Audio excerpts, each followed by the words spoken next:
We got Matthew Stafford's return to Detroit to take on the Lions. These are teams with obviously playoff aspirations. The Lions certainly Super Bowl aspirations. We'll see about the Rams. What's the matchup that matters here for these teams in prime time?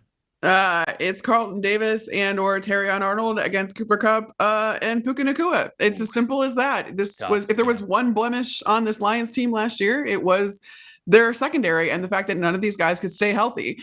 This offseason, Brad Holmes, general manager in Detroit, was like, I am fielding a full secondary come hell or high water. And they traded for Carlton Davis with Tampa. And I loved that pickup. And then proceeded to get not one, but two cornerbacks in with their first two picks in the draft this year in Terrion Arnold out of Alabama and Ennis Rakestraw out of Missouri. Talking to some coaches over there too, they didn't have the intention of doing that, but it was, hey, Ennis Rakestraw, they had their equivalent of a first round grade on him. That's not exactly how they grade those guys over there, but they had the equivalent of a first round grade on Ennis Rakestraw. So when he was still there on day two, they were like, all right, we're taking him.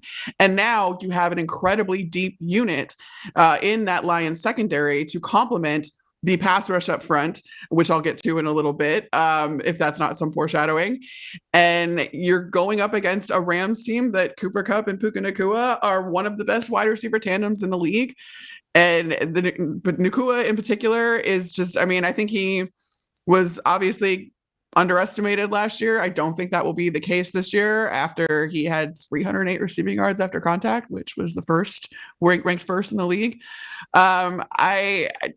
Cooper Kupp it's going to be interesting to see who ends up kind of covering him in the slot, which is why when moving into the slot, he had 455 yards, which is 13th in the league as well. So they can move him around. Right. And so it's going to be interesting to see if the Lions themselves, if they bring Brian Branch to kind of cover the slot, which they've done before, or who they get to do that. But now they have a lot of options, which I think is going to be tested in this wild card rematch. A lot of tough tests early on in week one. Like, we're going to get a lot of answers to some serious questions. And this is one of them, right? I mean, people talk about the Lions as a Super Bowl caliber team. I have them winning the Super Bowl this year. But when you talk about what could hold them back, it is that secondary. It is that coverage grade that they had last season.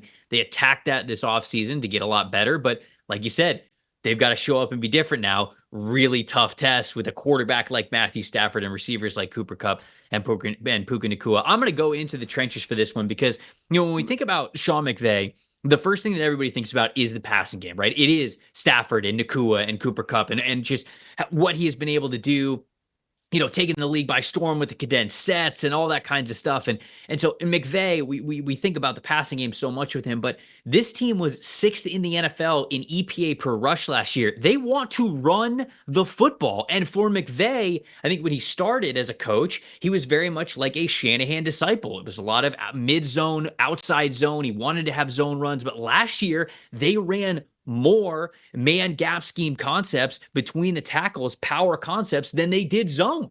And so they were sort of like zigging when the world thought that they were going to zag or that whatever they were used to. Isn't that what makes McVay one of the brightest offensive minds? And it does. And I think that this matchup in particular is very interesting because you got Kyren Williams coming back. You drafted a guy like Blake Corum who's great between the tackles already. So I think that they've got the ball carriers to be able to do it. But the interior offensive line for the Rams, they bring back Kevin Dotson, who was their top run blocking player last year, 88.8 run blocking grade, which you love. Steve Avila, 58.8 run blocking grade last year. They signed Jonah Jackson from the Lions, 58.2 run blocking grade last year. So a lot less efficient than Dotson was, but those are the three starters along the interior offensive line for the Rams. On the flip side, the Lions' top run defender last year was defensive tackle Aleem McNeil, 73.3 run defense grade. He now gets to play next to DJ Reader, who has been a really good run defender for the Cincinnati Bengals, now coming over to the Lions, 75.3 run defense grade. So it is going to be those strong Titans in the middle. The Lions want to stop you up front with their defensive tackles, and the Rams want to run power up front with those three interior offensive linemen. Who wins that battle? Who gets better push all game long? That will be able to, I think, be a major factor in who ends up executing their offense or defense the way that they need to in this game. And I think the Lions are going to put on a show when it comes to lighting up the scoreboard. The Rams are going to have to be able to match, and I only think that they can match if they can stay as efficient as they were last year in the run game. So those two guys in the middle for Detroit are going to be a big factor as to whether or not they can keep pace with a potent Lions offense. Plus factor in this one. Who you got? Real quick, I'm really glad that you brought up Billy McNeil just because he does not get the shine that he deserves. It's been kind of my little pet project to talk about how good Ali McNeil is, not only in run stopping, but just eating up space. There's a lot of beef in there between DJ Reader and Ali McNeil. And I got really, really excited when the Lions ended up signing DJ Reader because I thought that was just going to give a lot of shine to that defensive line. But again, in a complimentary fashion, my plus factor, company girl, Yep, Aiden Hutchinson. And I think you and I agree on this for so many different reasons. But the biggest thing for me in this matchup in particular is that if you can get pressure on Matthew Stafford, his completion rate goes down to just 43.3%. And that is the key to getting to him. He's not terribly mobile. He's one of, he's probably one of the best, if not the best pure passers in the league, but he can't do a lot outside of that. You only get a short amount of time to even get to him because he gets the ball out in pressure situations the fastest of any quarterback. He is the 8th fastest release, period. But hey, Hutch, his get off, the way that he can affect the quarterback instantaneously, led all edge rushers in quarterback hits last season with 25. One of the big factors here, too, that we're not talking about or haven't seen a lot of people talk about is the fact that Detroit now has a new defensive line coach in Terrell Williams. And that kind of was very quietly, they ushered in a new head of that unit.